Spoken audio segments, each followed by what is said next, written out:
All right, welcome everybody. We are excited to have you joining us for our first panel discussion on the causes and consequences rather of homelessness in North San Diego County.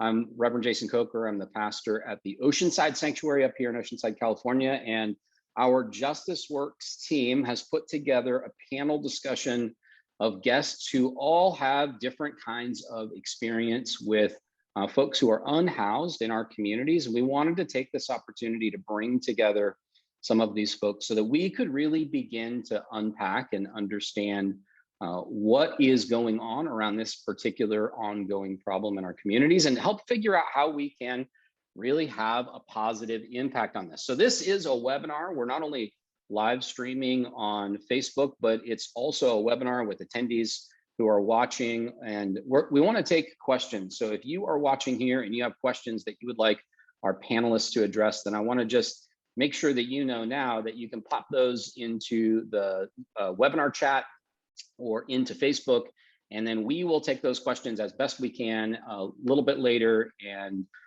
give the panelists an opportunity to answer those questions. But first, I want to just turn this over to my co-host, Jennifer Nations, and she's going to introduce who we have on our panel. So who do we have joining us today, Jennifer? Thanks, Jason. Hi, my name is Jennifer Nations. I'm an affiliated researcher at UC San Diego and have gotten to meet all of these folks in one way or another through work I've done as a researcher or as this is going to sound weird, but an organizer of academics trying to get academic research to have purchase and value in the public sphere. And so it's really my pleasure and honor to be joining this group. So I'm going to introduce people in the order that we're going to hear from them today. So first we're going to hear from Merlin Watanabe, and Merlin, she works actually with Think Dignity, fantastic nonprofit organization that serves regions throughout the county, mostly does work in San Diego. Think Dignity is an incredible organization. I encourage everyone to look it up, see if there are ways you can contribute to their mission, but they have a focus on making sure that everything they do in service provision and advocacy gives dignity and preserves the dignity of folks who are experiencing homelessness. And then after Merlin tells us a little bit about some of her thoughts on our topic today, we're going to hear from Dennis Larkin.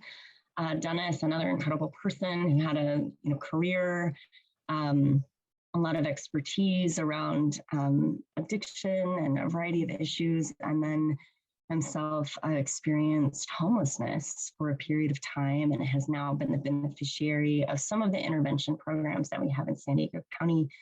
And along with Cooney, our third speaker is part of what's called the HEAL Network, Homeless Experience Advocacy and Leadership Network, the team of folks who have lived experience of homelessness and have gone through training to learn how to advocate for better policy and to be able to use that experience they've had to bring to bear on how we make the world a better place for folks who are going through that. So in addition to that, Cooney, of course, also had a career before that, before that experience of homelessness, and has a lot of career life expertise and then experience with briefly living on the streets. So I think with that, we're gonna start with Merlin, but I think Jason maybe had kind of a framing question to kick it off. Absolutely. Thanks so much, Jennifer. So Merlin, you have the dubious honor of going first. I don't know if that's good or not, but we really appreciate you joining us here tonight. And what I really wanted to start with you, Merlin, was just a sort of an overview question. I know that Think Dignity works with a broad set of people and touches people in a wide variety of different situations and circumstances, whatever might have brought them to the place of being unhoused. And so my question is, what are the biggest myths about unhoused people that you encounter in the community? It just really strikes me that people often use unhoused people as a kind of political football to make points or advance an agenda. And so I'm wondering, what are some of those myths that get used in a way that's really unhelpful? Yeah, that's a perfect question because that's usually one of the first issues that I encounter in my work. So I'm the programs and operations manager for Think Dignity. So I have the privilege of being able to work directly with programs and work in the community while also working behind the scenes in advocacy, in marketing, donor engagement, education, and working with the community really brought out a lot of negative sides, right? Like when we talk about homelessness, it's become this issue that's so polarizing that people are either really up in arms when they hear about homelessness, or they feel very sympathetic and want to do something about it. And one of the first, I would say, like stereotypes that I've heard was that people who are experiencing homelessness have severe substance abuse issues, right? And that's always the number one thing that comes up, is that like when you hear about like panhandlers especially, right, there have been so many campaigns throughout San Diego where people have said, don't give them money, don't give them anything, because they're going to spend it on drugs, they're going to spend it on substances, they don't know how to properly, handle their finances. And a lot of it stems from that myth that a lot of people who are experiencing homelessness deal with substance abuse issues, and they cause their own homelessness and they perpetuate their own homelessness and poverty. But in fact, the Regional Task Force on Homelessness has done several reports. They've done several surveys where they found that only about 31% of people have experienced substance abuse issues. And even then, there's also this, myth that substance abuse issues are the causes of homelessness. But most often we've seen that people experience that after they fall into homelessness as a coping mechanism. And the same goes for mental illness, where Regional Task Force found that about 37% of people reported having a mental illness. And that can be caused by homelessness. It can be exacerbated during homelessness. And I think that's what many people don't realize, is that people aren't struggling with mental illness and substance abuse because they caused that and then led to their homelessness. Many people have developed that as they experienced homelessness. And so it becomes this cycle of poverty and homelessness that they fall into. But it's so difficult breaking that stigma because substance abuse and mental illness already deal with their own stigma, and they already deal with a lot of conversations and topics that are seen as taboo. And then you tackle homelessness and you put that on top of those two issues, it becomes an even more difficult topic to discuss. And then there's also that fear, right? When we look at homelessness, many people, when I talk about it in schools or with community members, they talk about the people who are visible. So they see the people who have severe mental illnesses, or people who have not been able to be treated for their mental illness or substance abuse, and they remember that.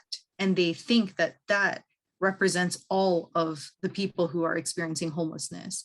But then they forget that there are so many layers within this issue that you can't generalize homelessness as just one big cause, or one big effect. There are so many layers in that. So certainly substance abuse and mental illness have been the top two that we've heard. And then the other one is about how people move to San Diego to be homeless in San Diego because the weather is perfect. No one wants to be homeless. No one wants to, experience homelessness. And there are so many reasons why people have fallen into homelessness, but most often people don't come to San Diego because they just chose to, because the weather is better and it's better to be homeless here. There are some places that actually do push people out of their cities and they get pushed into San Diego. Many people actually are residents of San Diego County and they experienced homelessness while living here. So Regional Task Force found that about 20% of people moved from out of state, out of city to come to San Diego, meaning that you have about 80% of people who are native San Diegans or who have been longtime residents of San Diego. and they're experiencing homelessness here. So one program that I've had was at, at one of the mobile showers that we run, we met several elderly residents of San Diego, right? And they were living in their vehicles, and they were talking about how they fell into homelessness. And they said that it's their first time experiencing homelessness, right? And they're already in their late 60s, early 70s. And they talked about how they've lived here. They've lived in like Coronado for one person. Their families have had homes. Historically, their families have, planted really strong roots in San Diego. But there are so many different causes for homelessness, so many fluctuations in our economy, in the job market. And they were speaking out of fear. They're already in their 60s and 70s, and they're experiencing homelessness for the first time. And now they're seeing all of this stigma and stereotypes affecting them, right? People don't want to offer them help because they think that they chose to be homeless, or that they didn't prepare well enough so that when they retired, they weren't properly ready for that. And so seeing that and, hearing people's stories and interacting with people one-on-one, it really showed how strong the stigma on homelessness is in San Diego, and also how this stigma has been driving a lot of the policies and practices that we implement in our county. So, that leads to this last stereotype that we hear, is that people who are experiencing homelessness are criminals. And there's this fear of interacting with anyone who is unsheltered, especially because people think that they're causing crime. And even setting up restrooms, right? There's this stigma that like they are going to increase crime around these restrooms or around any public service. But in fact, most people are victims of crime. When they're sleeping at night, they get attacked, their items are stolen, but they're also victims of the policies and the laws that we have in our county, where many people are criminalized just for sleeping on the streets and for existing. People are criminalized for sleeping in their cars and living in their vehicles. We had, one of our clients in our legal programs who was ticketed with like over $1,000 in fines because he spit on the street because he was brushing his teeth in the morning, right? And there's this law called expectorating, and no one knows that. Like, not many people know that you can get fined for expectorating in public property. But it's things like that where we see that there are so many policies, so many hurdles that people have to jump over to try to get out of homelessness. But a lot of these policies are shaped by this stigma and this fear of homelessness, that it perpetuates those cycles of poverty and homelessness. So, those are really the top stereotypes. Of course, I'm sure all of us can go on and on about all the different stories and narratives that we've heard about homelessness. But those have been really the top issues that I've had to spend a lot of time on, just having discussions with people with. So yeah, I'll pass it back to you guys. Really appreciate you sharing all of that, Merlin. I think what really strikes me, especially as somebody who is the head of, a religious community, a spiritual community, one of the things I hear you saying is that we tend to fall into sort of these three traps where we think about people as homeless as either being drug addicted or mentally ill or criminals. And what really strikes me about those three identities is that those are othering identities, right? Is maybe how we would talk about it in a spiritual community. That what we're doing is we're creating categories that allow us to judge people and therefore not have to deal with the much more complicated issues that cause those problems. Does that sound right? Is that part of what you see when you're trying to overcome those myths? Yeah, definitely. And I think that really aligns with our values as an agency called Think Dignity. Through the years, we've seen that there are so many different services that can be created, so many different ways to meet the immediate needs of people. But it's so difficult to change these practices and this stigma if you don't change people's hearts, right? So when people are really centered on this fear or this on these stereotypes, on these myths, you can create new laws to try to circumvent all of these issues, and you can try to tell people don't do it, create a better way. You can create these like social practices, but if people don't truly believe that and they don't truly understand the realities of homelessness, then you're never going to see that change. You can see the laws set in place, but people are not going to truly follow it. They'll find different ways around that law. So really, when we say that, we focus on dignity, it's that, of course, we need social services, we need legal services, we need different types of services to meet those immediate needs now, because we can't wait and keep waiting for society to change. But at the same time, we have to go hand in hand in really challenging this stigma and reshaping that narrative on homelessness so that we're completely reshaping how we address this type of issue for the long term, and really focusing on each person as a human being. Like, what do human beings need fundamentally? And how can we actualize that through our services, through our advocacy, through these types of conversations? But definitely the hardest challenge is to break through that othering. How do we stop people from categorizing and generalizing people because of their socioeconomic circumstances? How do we go beyond that and really think about how to connect to a person, like heart to heart as human beings, and then understand, like, what kind of San Diego do we want to create through the type of conversations, the type of efforts that we're putting in. But if we can't get through that stigma, then we can't reach those types of conversations. So it's really like all of these stepping stones to get past that mentality and that fear, or even the lack of accountability that our society has on homelessness, like really moving beyond that through these types of conversations and really acknowledging what the realities are. So it's really helpful to have, like, studies and surveys like from Regional Task Force to put a number to it, to show what exactly the realities are. But then also pulling on people's stories, like uplifting their stories to showcase what the actual realities of homelessness are in San Diego.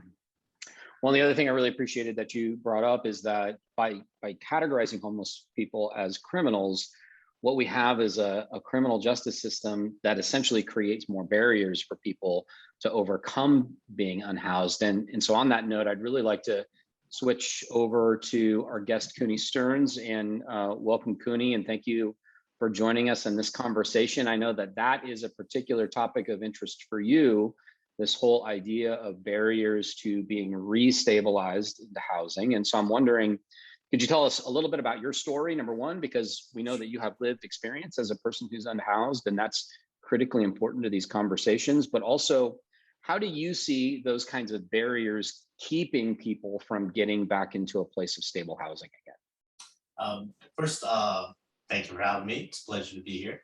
I became an advocate after became unsheltered, and actually Think Dignity was kind of one of the first places that I started in advocacy through the Basic Dignity Coalition, which Think Dignity was responsible for. That kind of got me interested in learning what we can do to get our voices heard. So that was the impetus of what I do now. I maturated and lived here in San Diego for 40 years, primarily in the East County in San Carlos and then El Cajon. Then when I semi-retired after working in the hospitality industry for 20 years, and I left to be retired so that other people could take the spots that were necessary in the 2008 downturn, because I didn't necessarily need it at that time. I knew I'd have to go back into the workforce. About 2018, my finances basically were depleted. And so that was the impetus of becoming unsheltered. Without an income, there's no way to afford rent. And subsequently was unsheltered for about 2.5 years. Some of the barriers that kept me unhoused are the access to resources and where to go, how to navigate. That's one of the challenges. Because when I first knew I was going to become homeless within a week or so, I went to the Health and Human Services Agency. They directed me, they set me up a little bit with CalFresh, which is the food stamps, and General Relief, which is a couple $100 a month but it's only available for like the first 3 months out of any calendar year. So that's a challenge in itself. You know, okay, you're going to do this and this within the next first 3 months. Obviously, that did not happen if I was going to be out for 2 years plus. And then the resources that they suggested is to call 211, which is the kind of the clearinghouse of all the services. And because I was in El Cajon and I still had a car, the resources available were safe parking programs. At the time, there were only 3, so had to migrate westerly to one of the San Diego locations. They all happened to be in San Diego. One wasn't eligible for because it was for families, so that left 2. And so basically it's just where do you go for the resources? And they're supposed to help you navigate the resources. The case manager there asked, what do you need? And I said, I need a mailing address, a job, and then subsequently a place to live. And obviously in that order, and it took a while to get those. And then subsequently had some health issues develop, which then allowed me to qualify for certain things, such as disability and also general relief in a yearly basis, as opposed to just 3 months. But there was a 4-month period where the gap, you know, so essentially there was no income to gain at that particular point. The barriers would be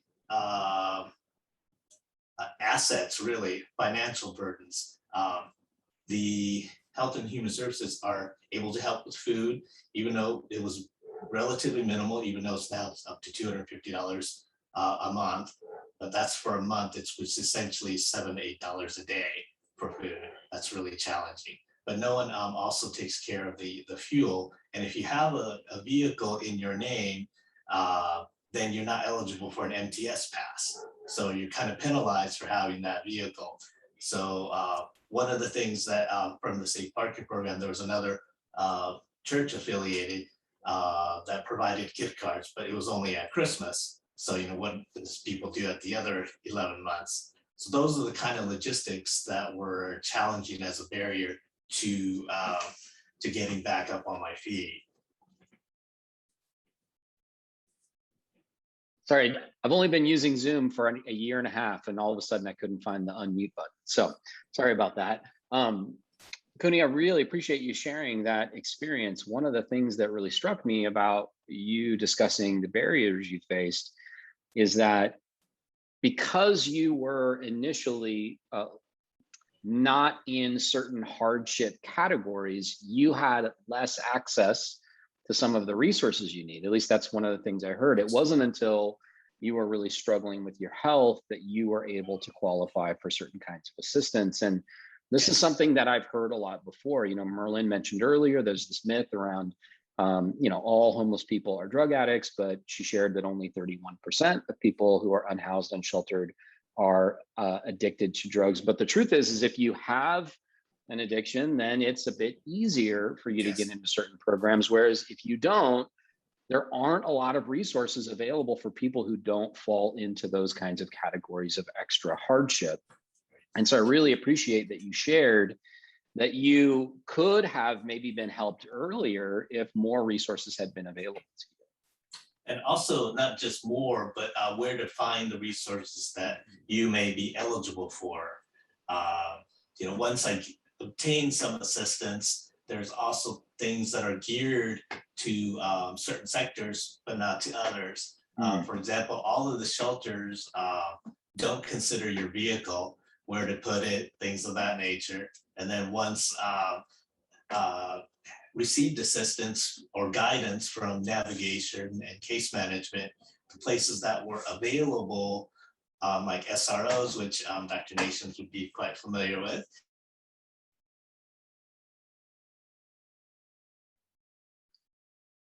Yeah, SROs meaning single resident occupancy units, right? Yeah, so maybe for those who are tuning in and viewing, could you just explain briefly what an SRO is and some of the difficulties associated with that? Some of the difficulties is depending on what your preferences are. It's more communal living / individual. You have your own bedroom for the general speaking, but you may have a shared bathroom facility. So it's kind of like some of the things you might see in the movies where you go into a hotel, but you share, there's a bathroom on each floor, that kind of thing. And those are more cost effective, and it's a change in lifestyle, but they're primarily in downtown San Diego. And as many of you know, there's almost no parking, even if you have a disabled placard. It's so that was not going to be feasible. And in addition, if you're lucky enough to be receiving Social Security income, which is roughly $1,000, the SROs are only up to $600 or $800 a month. So, you know, that's way beyond the 30% that you're supposed to be spending on housing. So that's really not a viable option, even if you were able to get into that feasibly. Thank you so much for sharing that. It really occurs to me that even that very simple example that you shared about communal bathrooms is really an excellent illustration of how when we stigmatize people who are experiencing these issues, like Merlin was saying, then it's so much easier for us to justify putting them in housing that has less dignity, that is less concerned with whether or not they're able to live lives that are genuinely good and humane.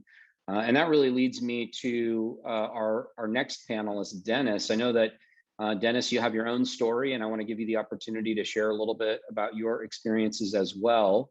But also, could you maybe speak to this issue of how we need to provide more person-centered approaches to services for people who are unsheltered and unhoused, rather than centering the resources themselves or centering the convenience of those who are, you know, providing the care, but rather centering the needs of the human being?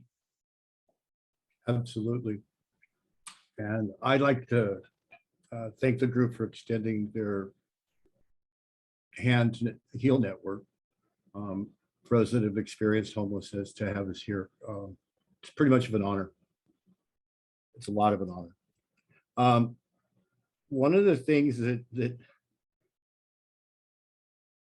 just stuck in my head as you were talking and as Cooney was talking was that, you know, it seems like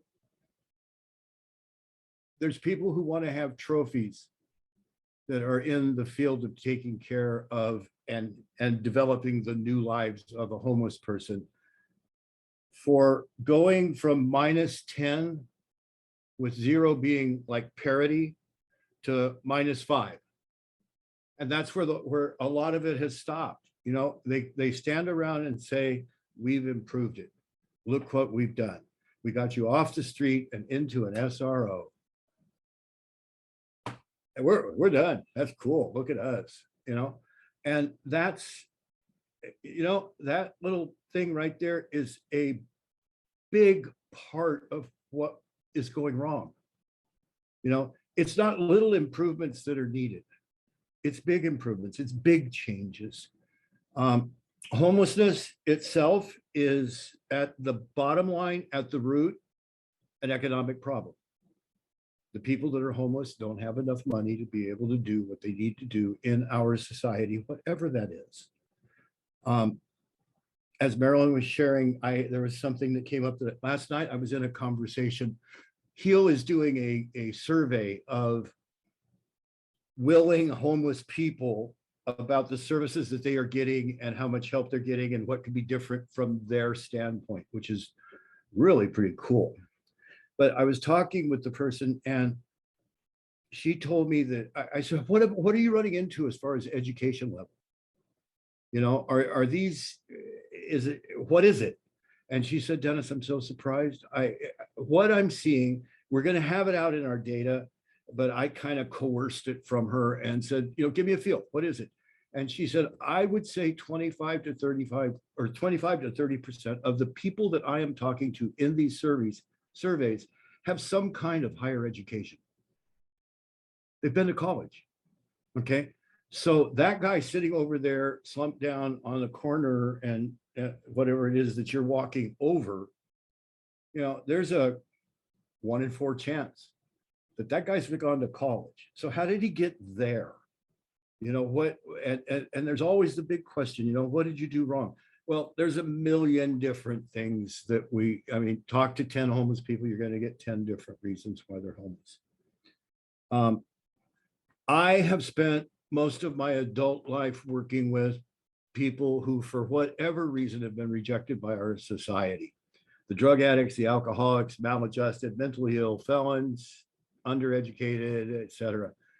And my job has been to help them get back on their feet, stand up strong, develop some self-esteem, make a plan for their future, and stick with them. Most important, stick with them for the next couple of years while they're developing a new life. And yet I became homeless.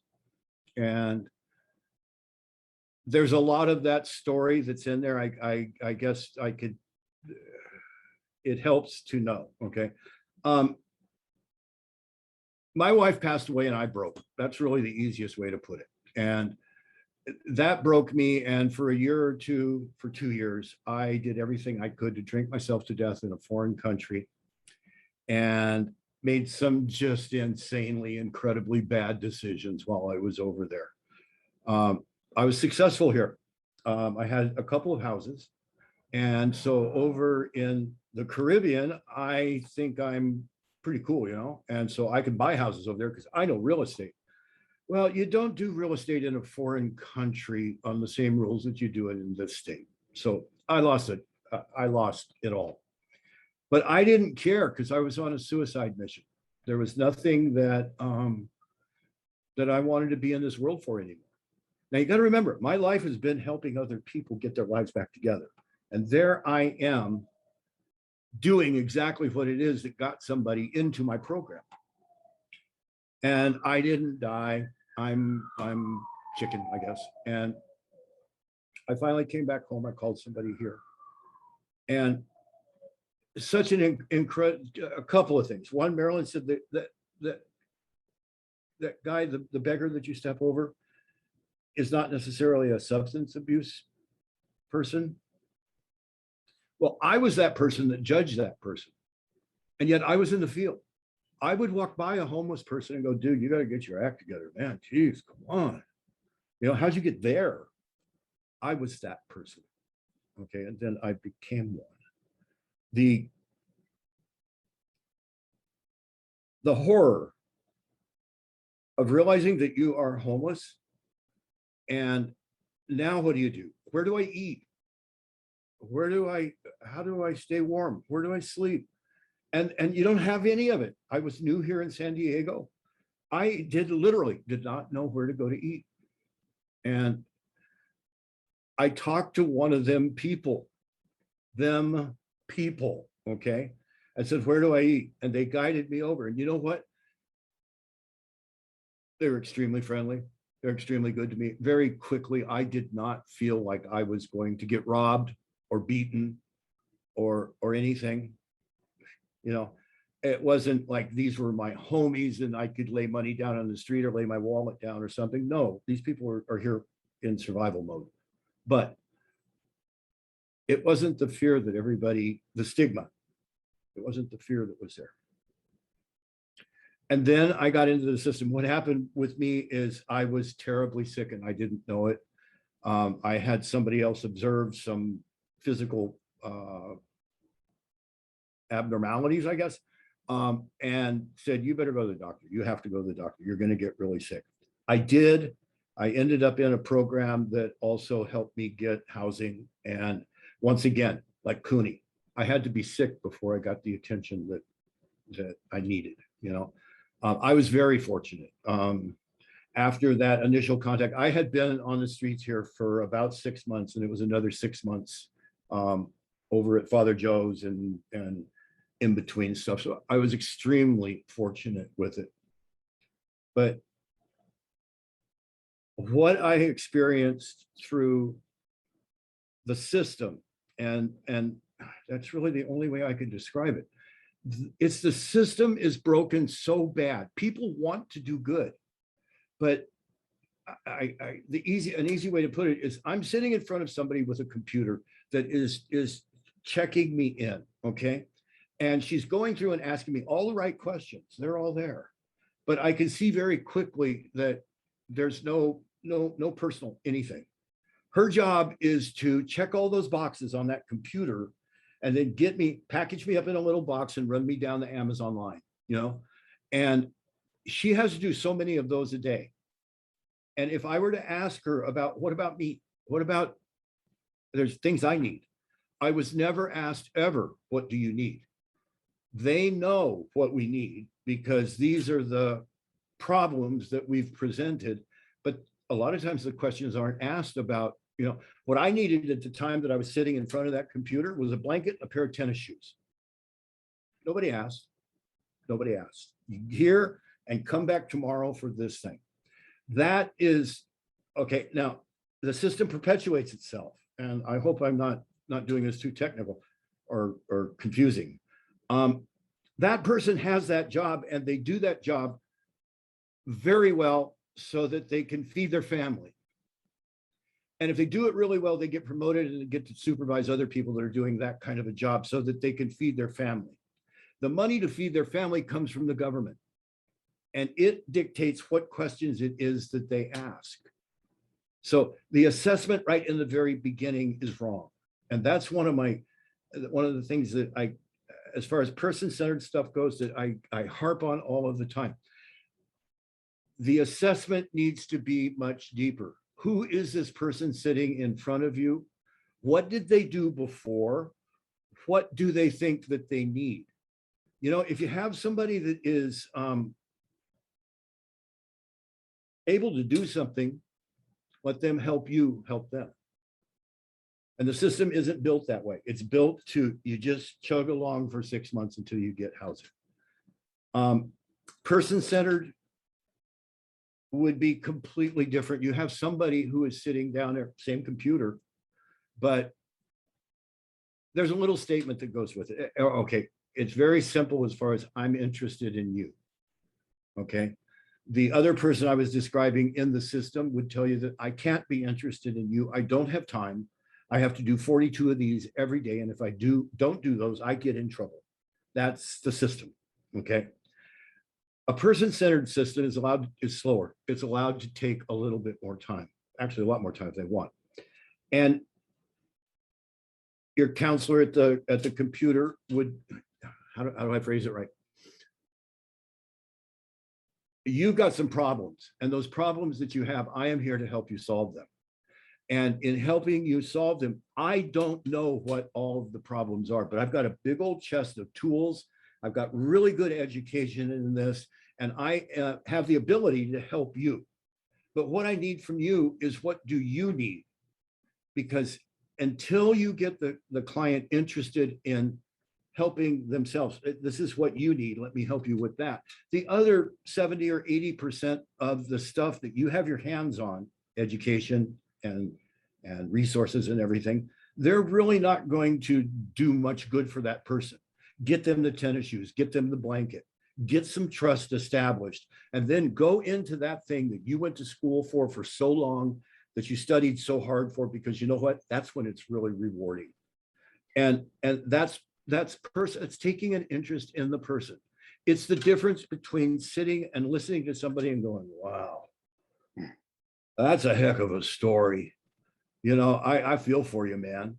And having that sympathy and having the empathy to be able to step across that line and allow that person to be vulnerable, because you're willing to be vulnerable with them and say, dude, what happened here and how do we fix it? I've got a bunch of tools to help you. Yeah, I think you characterized that very well just now. I think that having that sense of connection, that sense of empathy is critical in any kind of human service work. And one of the things that I'm really hearing sort of between the lines, and any of our panelists can feel free to correct me if you think I'm wrong or disagree, obviously, but a common thread that I'm noticing is that we're so focused on managing the resources themselves, because there's such a scarcity of resources that we have given to this problem that everybody is serving the resources in the system rather than serving the people in the system and their needs. So whether it is, as Dennis Absolutely. says, providing person-centered care, or whether it is, as Cooney talked about, making sure that people were able to navigate the system that they were in effectively, or as Merlin said very, I think, effectively, that it's about making sure that there is dignity for all people. It really occurs to me that we need to resource that entire system enough so that we are able to provide that dignity, that person-centered care that everybody needs. I want to shift a little bit because we're already at 7:12, and I want us to shoot for, not much longer than an hour. And we do have an opportunity for Q&A. So I want to hand this back over to my co-host, Jennifer Nations, and she's gonna facilitate a little bit of Q&A for the panel. Yeah, I thought we would start with a question that was, I think it was the first one posed, which was about veterans. And, I think the way maybe to ask it is, what have you seen from your perspective? I mean, you all have been involved in different systems of service provision in different ways where you've kind of been witness to them or have been working to sustain them. And what have you seen in regards to veteran services? Are people connecting with the VA, and is that kind of the right outlet from what you've seen, and kind of what else is out there for folks? Yeah, I can talk about, for my work, what I've seen, which is kind of interesting, was that there were certain areas for our programs where we ran into, a lot of veterans, and we would ask that at every program we have intake forms. So we would ask people basic demographic questions to understand where we would start the resource navigation. And when people say that they're veterans, we usually have a resource for that. We tell them like the VA has services available for veterans who are experiencing homelessness. And oftentimes the response that we get is that they don't want to accept that service because it either takes too long or they get lost in that entire system. And then they don't get the things that they actually need. So kind of like what Dennis was saying, oftentimes when they are given solutions, it's solutions that aren't really appropriate or fitting for their immediate needs.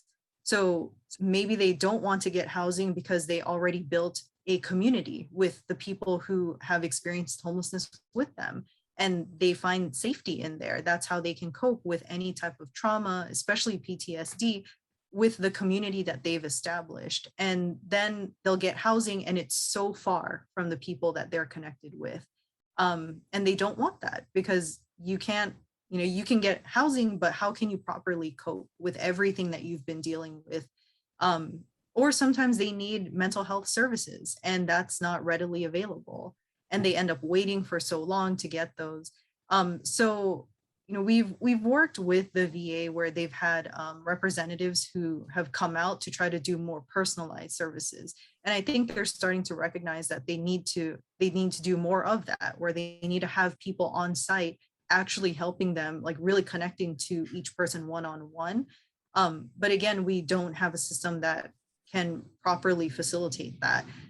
We don't have enough staff members who can do that one-on-one. And it ends up becoming this system, like what Dennis said, a system that perpetuates itself, where we don't have enough people, so more people are falling through the gaps, and then we try to get more staff, but it still doesn't work. So I think, unfortunately, at this time, what I've seen is that the VA hasn't been too effective in supporting veterans. And I think other services have tried to fill that gap for them, but again, like the VA has so much money and so much resources that I think there needs to be more of a priority on really supporting people in human-centered ways. Cooney or Dennis, did you have anything you wanted to add to that? No pressure. I would add that I like what she just said. I do also want to add that once one is categorized as a veteran in certain systems, they are eligible for more resources. So more available avenues, that's assistive. I think that's one of the reasons why all of the community action plans and the like that are being bandied about are trying to end veteran homelessness in the next few years, and they're likely going to be able to execute that. Yeah, so it's been a big priority, which makes sense. I mean, we want everyone, we want to get to 0, as Dennis was saying, not -5. But it's understandable why we prioritize people who've served our country. I think, one of the things that we're bringing up right now and maybe want to continue on as a theme with some of the next questions is related to policies. And we, as a group at Oceanside Sanctuary are working on educating ourselves, right? This is one of our first events. So a lot of my personal knowledge comes from the city of San Diego. So there's a lot of gaps we need to fill in around policies in Oceanside as we move forward. But I think for this next question, it's fine if we talk about it for any region in the county. So there's a question earlier around rent control. And I guess my very cynical perspective on this is that it's like a non-starter in San Diego County. Katie, you brought up the price of SROs. I mean, we know that the price of housing is outpacing anyone with a fixed income pretty much, and is an enormous struggle for working families as well. So I don't know if anyone has perspective on work they've seen being done around rent control, or any hope you have for something about that policy in the county changing. I agree that it most likely is kind of a third rail. However, we can still execute something in order of the increases being reduced, no more than 10%, that kind of thing. That way, you don't start paying twice as much you did a couple of years ago, so because they can't make it that much of a jump. That way, it's kind of equitable for both property owners and the renters or mortgage persons as well. That's probably the best we can do presently. Yeah, and I want to add to that with rent control. I think usually when people talk about rent control, right, they kind of propose it as this solution towards homelessness. But usually rent control is supposed to be this way to lower the barrier for people to maintain their housing, but it doesn't really address people who are already experiencing homelessness. So just the cost of rent is already so high, and it continues to go up, that I think the conversation on rent control has to go hand in hand with affordable housing at the same time, because rent control can really focus on people who are on the cusp of homelessness and ensuring that they are able to stay housed and not fall into these cycles. And I agree that rent control is still a major problem because it still increases by a lot. And 10% is still so much, especially when income isn't really matching. And for people who are experiencing homelessness, sometimes the only income that they have is coming through either disability. Sometimes food stamps is the only source of income that they have. And that shouldn't really be regarded as income because it only meets, one type of need.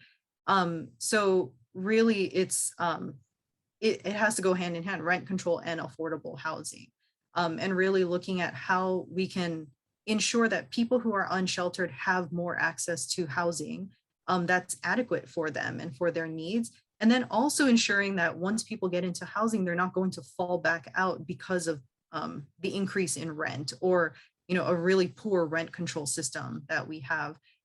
So really having that kind of conversation with both of those topics going at the same time. Yeah, thank you.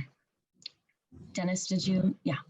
Yeah, I think there's also that's incredibly important, and that's the biggest first step that we need to take. And it's a real conundrum, but not but. And along with that is that we have to begin to pay attention to what we are doing with unhoused people when we get them housing. Are we just putting somebody in an apartment and saying hi? You know, and a lot of times there was just a study that was done by serving seniors that they mentioned in it that there's the recidivism rate for people going back to the streets is almost 25% now. And that's completely unacceptable. You know, we're doing a lot of work to get housing straightened up so that we can house the people that need to be housed, and we put them in that housing and 25% of them go back to the streets. There's something wrong in that. And what it is the extended services or the wraparound services, once again, are not person-centered. They are not individuated for the person that is living in that house in any way at all. They're all the same. They're very much all the same. And we need to be with these people when they first get into the houses. Once again, I'm sorry, nobody likes to hear it, but it's 2 or 3 years. You know, we need to help them. All right, they're not homeless now, and we don't see them. And the problem is that they still have the same behaviors and attitudes, etc., to a degree that got them there in the first place. And we need to get together with that person as they are going into their place and say, what is it? Where do you want to go? Now you've got housing, okay? Do you want to get a job? Do you not want to get a job? Do you want to go to school? Do you not want to go to school? What is your ideal? What does it look like? And then help them get that. And that is a thing that takes a couple of years of people working with them and working with them. That's not in place right now. The words are that it is in place, that we have all these wraparound services, but they're not the services that further the person's life. They're the services that take care of the person. I have wraparound services. My health is bueno, okay? My housing is bueno, but nothing else is offered to move forward. And I'm lucky enough to be able to do that. But there's so many people that are just in the houses that they just sit and watch TV for 12 hours a day. There's another level of cruelty in that we don't even see or talk about. That's all I have on that. Well, I thought if it's all right, a really, really important issue area that I know Dignity has done a lot of work around, and I think anyone who's working in this space is policing and homelessness. Oh, wow. Yeah, wow. And, you know, I don't, for people, especially who are living in like Vista and Oceanside up here where we are, this has been more in the news here too, where we've seen police and other law enforcement agencies pushing folks off land where they were camping, putting rocks down. This happened just right by me off Emerald and 78. You know, the question that was asked earlier was sort of, are police sort of pushing people out and they're, you know, moving from place to place. And I think part of what that said is that, you know, policing has not done anything. This form of policing has not done anything to provide solutions, but instead sort of removes a visual problem. And so, Merlin, I know you and I have had, you know, been in a lot of conversations about this. You have so much expertise in this space, but Kenny and Dennis too. So if folks want to kind of comment maybe on the work that's being done in that space and what you see as hopeful avenues for decriminalizing homelessness, kind of improving that relationship or breaking that relationship. Yeah, I think decriminalizing homelessness and poverty has been one of the key pillars of Think Dignity's advocacy campaign, because we started off as a group of professional women, and most of them were attorneys, and they recognized that the lack of access to like basic hygiene has been an ongoing issue, but also we have so many legal barriers that create this long-term impact on people's stability. So, one example with the MTS in Central San Diego, especially, is the fare evasion citations, right? That has been such a prominent issue because it's such a very simple ticket, but it has also been a very key example on how criminalizing homelessness can snowball and affect people for years. So, trolley tickets are only $2.50, but most people don't have $2.50. They don't have that kind of money. And so most people will just hop the trolley, right? They need to get to their doctor's appointments, to housing appointments, to job interviews, and they need that transportation. But then they get ticketed because MTS has so many officers on board. So when you get ticketed, based on the municipal code that you're cited as, you can get a fine for either $125 to $198. So that comes from just $2.50. How does anyone expect you to pay that amount of money, 125 to 198? And most of the times we see 198. So by then you have to show up to court so that you can appear, and then either convert those into community service hours or find a way to pay off the fines. Most people can't appear in court because, again, that's transportation. So everyone has to appear at the Kearny Mesa court for these fare evasion tickets. It's difficult to get, like, especially if you're in El Cajon, that's how many buses, how many trolleys that you'd have to take just to get to Kearny Mesa, right? So people don't show up to their court hearing, and then a bench warrant is issued for their arrest. So by then you start to build up a criminal record. So you go from, people who just needed to get to an appointment, to get to an interview, to being defined and labeled as a criminal because of that, right? So then they have a warrant out for their arrest, and then there's an additional, I believe it's $300 that's tacked on to that $198, and that's the civil assessment fee that the court issues. So you're now at about $500 for a $2.50 fare that you couldn't pay. So by then people really forget that. They're just like, let's let it go because they're not going to get any money from me. That's fine. Like, they can keep adding on these fines and fees, but I'm not paying it because I don't have money. So what we have found is that a lot of people forget, or they ignore those tickets because it's just out of control financially, but they don't realize that that actually goes into the court's collection agency, and then it escalates until it reaches the franchise tax board. Once it hits the franchise tax board, the state has the authority to garnish 25% of your wages once you have any source of income coming in. So people will get into housing, right? And they'll find out that they had a criminal record because of the warrant. And then they'll find out that their wages are being garnished, so they can no longer afford that housing. And then now they lose that housing. So that was a very clear example of how easy it is for something that seems, very minor and minute in someone's life, how that kind of criminalization policy can affect people in the long run and push people back into homelessness. And so we've seen so many of that, so many of these types of cases happen so often. And I think that goes into this idea that, criminalizing or decriminalizing homelessness is going to create more crimes, right? So when people hear decriminalization, they think that you're going to let the gates open and people are going to commit crimes all left and right. And they don't realize that a lot of these policies are really small.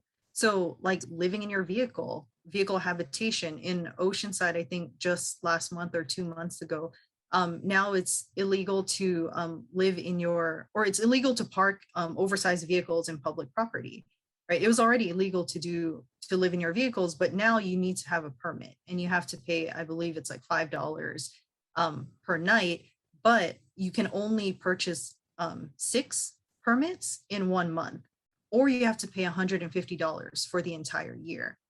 Again, if people can't afford $2.50, well, how can they afford $5 every single night or $150 in a year?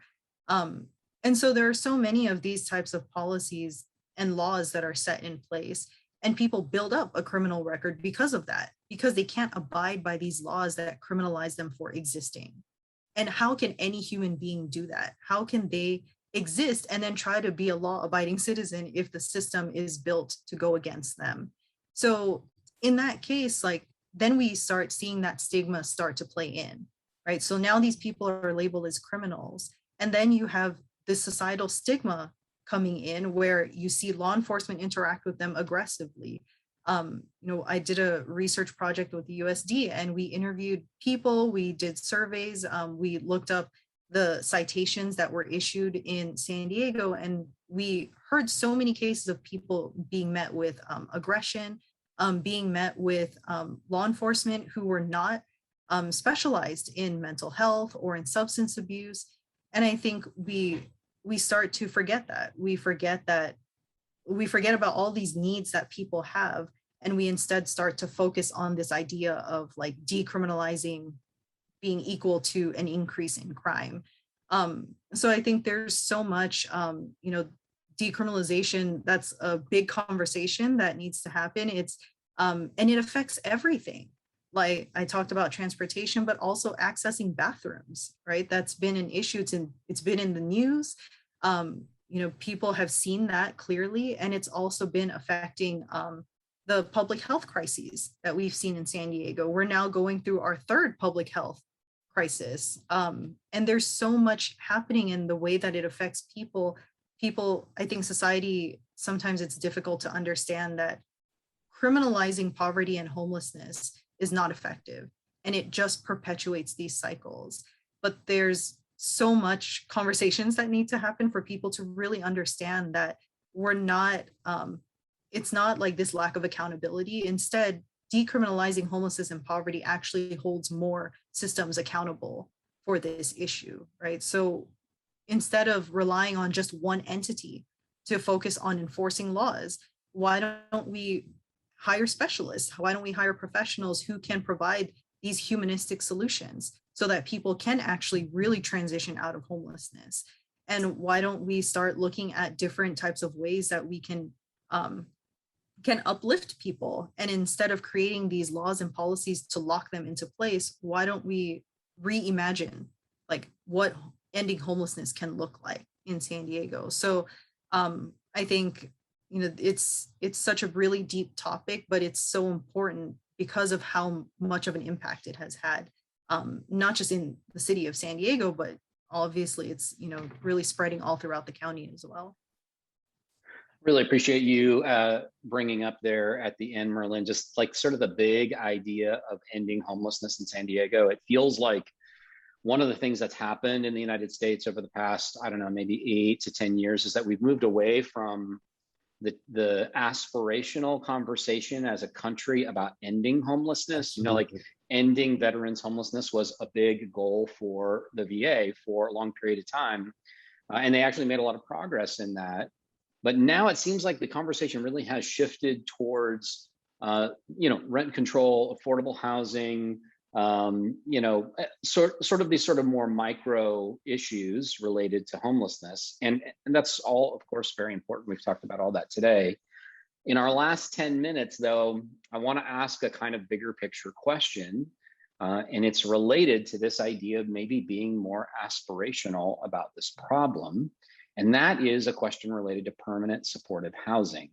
One of the things that I know from my friends who are in nonprofits who serve the homeless community is that they're really convinced that the single most important thing to making a dent in homelessness in the United States is investing heavily in permanent supportive housing, which of course means that these are low barrier opportunities for shelter for long-term permanent housing that have no limit on the amount of time that people stay there, and they tend to be heavily subsidized, and people who are residents in permanent supportive housing tend to have wraparound services provided for them, healthcare, counseling, addiction recovery, if that's something that they choose to make use of. What is it, and this is for any panelists to answer, but what is it about the idea of permanent supportive housing that makes it such a difficult political issue to really overcome? Ooh, that's tough. I'd like to chime in because that's where I'm at. I mean, from my other statements, you could kind of put those pieces together. I had health issues, they took care of it. I had housing issues, obviously, they took care of it. It's not a freebie or a handout, but it is heavily subsidized, okay? I think there's an overall perception, and I just am gonna use me. There's an overall perception that I'm getting something for nothing. You know, I'm taking advantage of the system. Well, I was homeless, and that's where we put homeless people to take care of them, and et cetera. So it's all of that kind of rolled into one. Now, when I owned houses, if you would have come to me and said, look, we'd like to put some money towards this because it takes care of the homeless people on the streets, and many of them have their own chronic ailments, et cetera, et cetera. I don't know that I'd be for it. I don't know that that's where I'd want to spend my money. It doesn't sound good.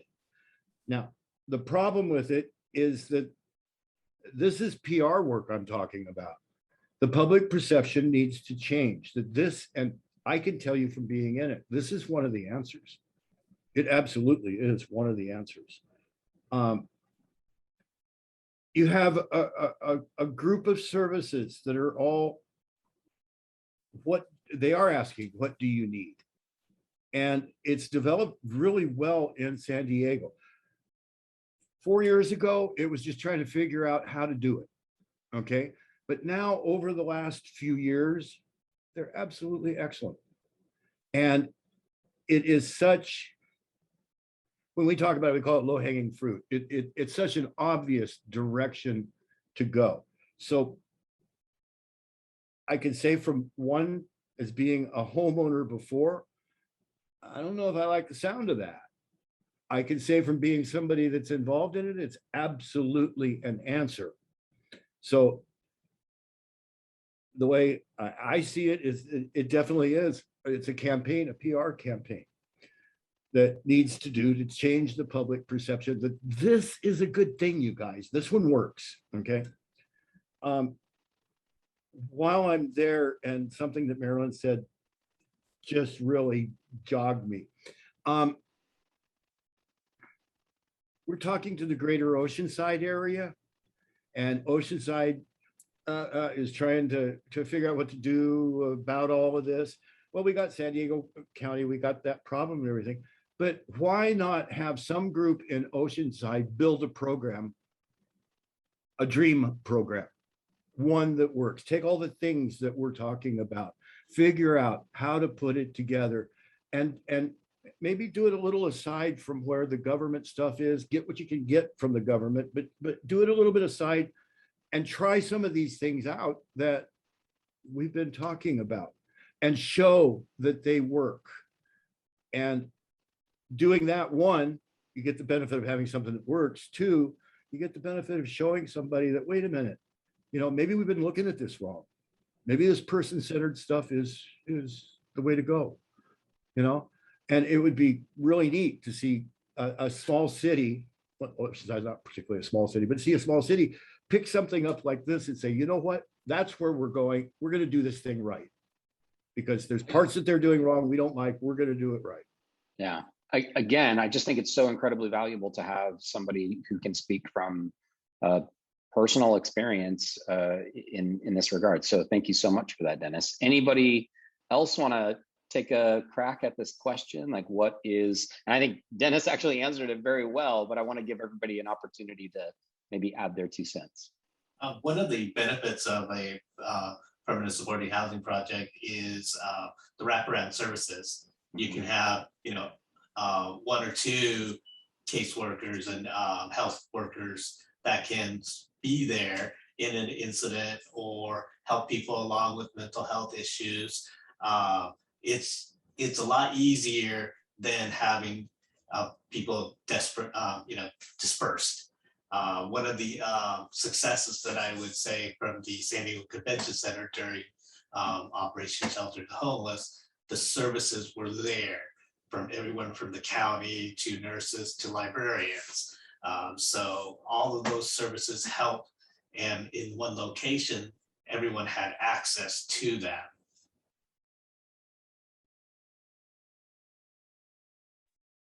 Thanks so much, Cooney. Merlin, you want to add anything to that before we sign off? Yeah, I think when we're talking about like affordable housing and like subsidized housing, especially for like permanent housing, I think San Diego has historically had a lot of transitional housing, but not enough permanent housing. So you have people who are just perpetually transitioning to nowhere. And it's so important that we have this, end goal of people actually moving into housing and not just being cycled through this system and then being pushed back onto the streets.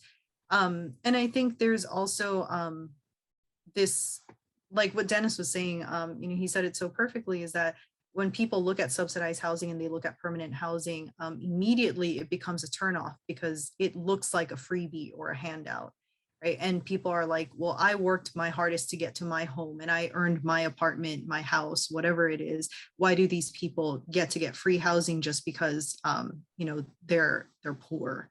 And I think there's, it really speaks to that privilege of how, we have this privilege of being housed and being able to build up our wealth, our income, whatever it is, because we already have a strong foundation. We don't have to worry about our housing. But for people who are experiencing homelessness, there is no foundation. But there's this expectation that they have to be on the same level as us, as the same level as people who are housed. And to expect that, they should be able to build up themselves and pick themselves up by the bootstraps. But there's that gap.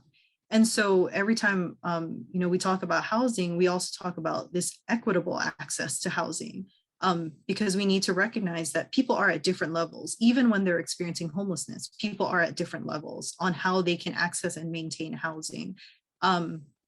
And so I think, to this, the comment and the question about, whether it attracts more people who are experiencing homelessness, people, again, about 80% of people who are experiencing homelessness are San Diegans. And generally they stay in the same area that they experienced homelessness in, or that they lived in too. So a lot of people talk about how their family homes are in that same neighborhood. And they can talk about, they're like, it's just a few blocks down and I walk past it. That's, first of all, that's really sad to see your childhood home right there, and you can't access it. You can't go in because that's no longer your home. And then to be treated like you're not a member of the community. And then, this other point of being able to access housing, like when I was talking about veterans, some people don't want to leave because of the community that they've established in the area that they're at. So we've had people who were told they live in El Cajon and there was housing available in Escondido. They refused because it was so far from their support system. It was so far from their safety and their comfort zone. And there's that expectation of, from society that like, you're already at rock bottom, you should just accept whatever there is.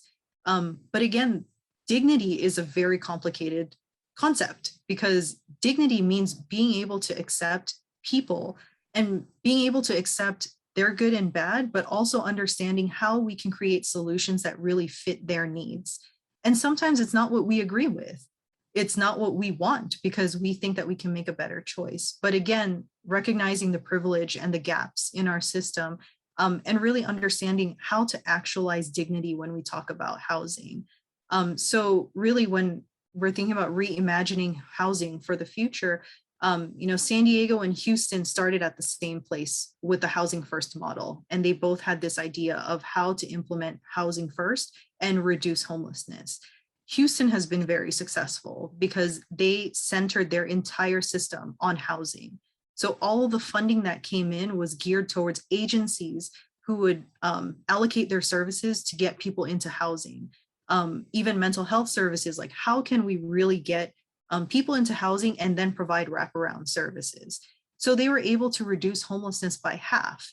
And now they've shared how when people experience homelessness, they're homeless probably for about a week, and then they get into some type of housing and they're able to transition into permanent housing at some point. In San Diego, we work in silos.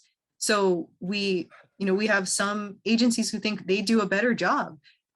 Agencies want to do something better than another group. And then even within our governments too, homelessness is not a priority still. There are still different aspects of it. So I think really, this, again, it can open up a different conversation, a larger conversation, but certainly I think really reassessing the way we hold our governments accountable, and then seeing how we can prioritize homelessness through human-centered solutions in our community, and then actualizing that throughout the county too, but really starting with housing first. So I'm afraid we have to wrap this up because it's 7:47. We're approaching rapidly an hour and a half that we've kept you all, and also kept those who have tuned in. I just want to also say that I'm so glad that you brought up housing first at the end there, Merlin, because that is a very politicized topic and such an important topic for us to address. We have a city council race coming up next year, and there are already city council persons here in Oceanside who have highly politicized housing first here in the city, and have lobbied hard against providers who utilize housing first models. And then we also didn't talk about other things like, just the harm reduction inherent in realizing that if people aren't in permanent supportive housing, where do they end up? They end up in jail, or they end up in the emergency room, which are both far more expensive than the cost of permanent supportive housing. Like, there's so much that we could discuss here, but we don't have time for that. I do think we will have continuing conversations around this for our team at the Oceanside Sanctuary. Our goal really is to kind of start big and then try to narrow in on what are some issues that we could really try to address and advocate for to create some meaningful change to move the needle here in Oceanside. So you guys have been a big help in helping us to do that. Maybe you would all be willing to join us for a future conversation where we maybe narrow the topics a little bit. But I also want to give one last shout out. You guys brought up the issue of policing the homeless. I was so excited to hear that too, because it just so happens that our Justice Works team is already engaged in a campaign here in Oceanside to persuade the new chief of police in Oceanside to adopt an enforceable de-escalation policy. And I bring that up because we have a community action coming up on November 9th, and everybody who's on this particular conference tonight is invited to come. So I just popped the link in the chat. If you would like to be a part of that community action, you can attend in person or you can attend virtually. It's going to be a hybrid meeting. And we're going to get together as a community. We're going to fill this place. We're going to get a bunch of people on Zoom, and we're going to do our best to convince the chief of police here that that is a critically important part of providing humane and safe policing in Oceanside, both for the people who encounter police officers and for the police officers themselves.